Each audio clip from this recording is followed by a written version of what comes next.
Okay, let me give you another tip on how you improve your shading with graphite pencils to achieve realistic skin tone using graphite pencils. And this is what you call the geometric base tone shading. So this is just the base tone. It's important if you draw, don't just draw right away using different grades of pencil. Put a base tone right here. So this is the reference photo. For example, I'm gonna show you how to find out how to do the geometric based on shading. It looks complicated, but actually when you put it into practice, like for example, I'm going to show you my reference photo right here. So can you see this clump of dark shadows right here, the contour on this part of the face right here? So it composed of different level of darkness of shadows. We have the dark shadows over here on the cheekbones, and then we have lighter tones right here on around the eyes and here on the part of the face. So just try to put a line on the shadow, geometric lines, straight lines, intersecting straight lines, just to have an outline which is composed of these straight lines, because you will identify which part of the face you will put darker shade and which part will you put lighter shade. So but I'm gonna be using for the geometric shading of the base tone, I'm gonna be using the HB pencil. This is the safest grade to use for this technique. First of all, I'm just gonna put the lines. So I'm putting lines on the shadows. Don't worry if it looks like mechanical or something like that, but yeah, straight lines. Let's just put intersecting straight lines over your shadows to identify which one is the darker shadows, which one is a lighter shadow, and so that you have an idea of which pencil grade to use on each of the shadow to achieve the level of darkness, because you can just achieve realistic skin tone with one level of shading. You really need darker shade, you need lighter shade, and you really need to reflect that on your drawings. So that's why um, it is something that you can try, this geometric shading right here. So based on my reference, this is how I find all these shadows. I'm just using like squares or rectangles or triangles over the shadows. It depends on the shape of the shadow. So instead of like circular something outline, it's more of like straight lines, just to make sure and let them intersect to one another right there, like how I showed you using the reference on the first part. And I hope you don't skip with this tutorial, because you will learn to complete the entire video. So this is, like for example, this is the darker shade right here on the right side. So I use the 8B like several layers with a little bit of pressure just to achieve it, to make it more dark. And then for the not so dark shadow, I just use a couple of shades right here. And as you see right here, and this is my light shade, so I put very light shade on the lighter tone. So just based on your reference, just see which is dark, which is less dark, which is light, and just use the HB. This is the HB, and just put a little bit pressure on shadows, like here on the side of the nose. This is a lot darker, so I put pressure, but not too hard. Not too hard. You don't want to make the graphite shine or bloom. Just several layers to achieve the kind of darkness that you want. But this is not yet the actual skin tone. This is just the geometric base tone that is essential in achieving a more realistic and better skin tone. As you can see a while ago, as the portrait is looking really nice, and this is how it started.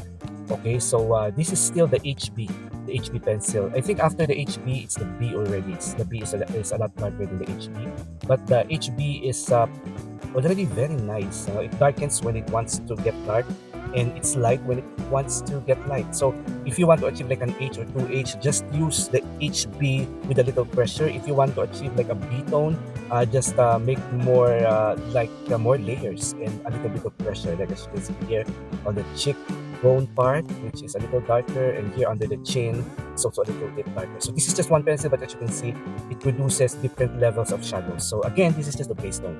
Okay, now tissue. It's important to use tissue to blend our geometric base tone.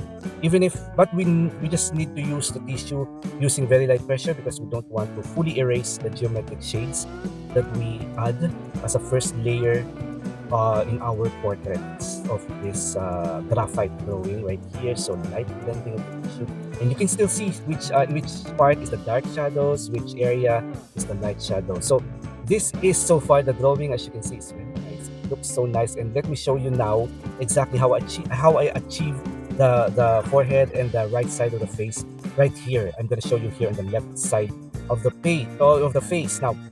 Now I'm using, as you can see, the HB to fully define my geometric shading before I put the actual skin tone. So I made it a point to get a little bit darker right here on the like this subtle dimple right here, and then a little bit darker under the eye, and the rest is light.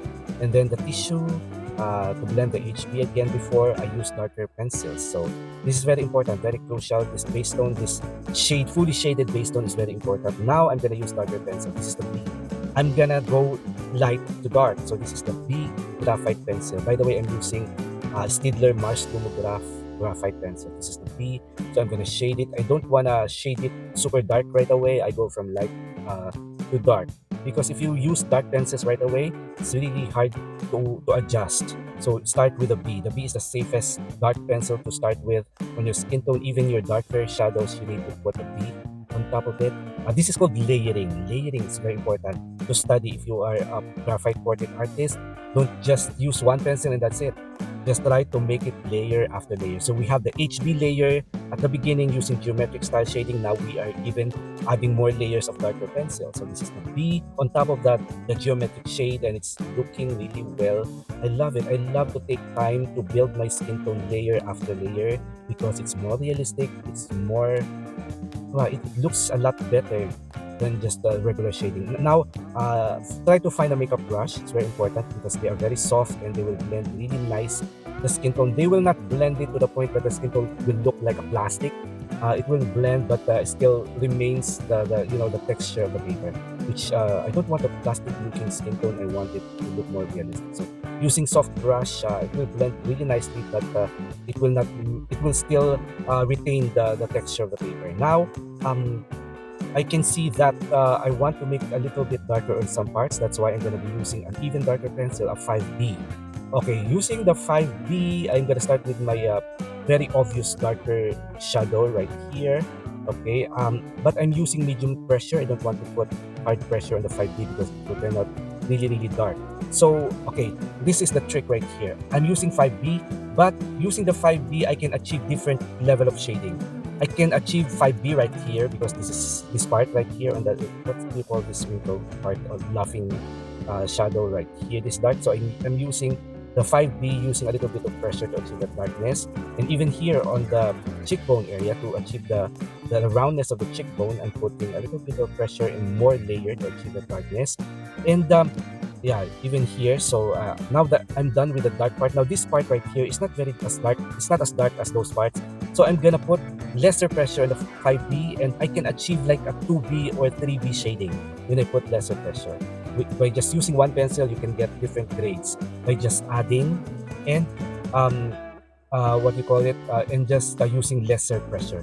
And now I'm gonna blend again the 5B. I'm gonna blend it with a B pencil, and look what it achieved right here. It's a very solid skin tone and shadows. There are super dark, not super dark, there are dark shadows, there are mid-tone, beautiful light tones right here. And this is the value of putting that base tone a while ago. This is what we can achieve, very realistic skin tone.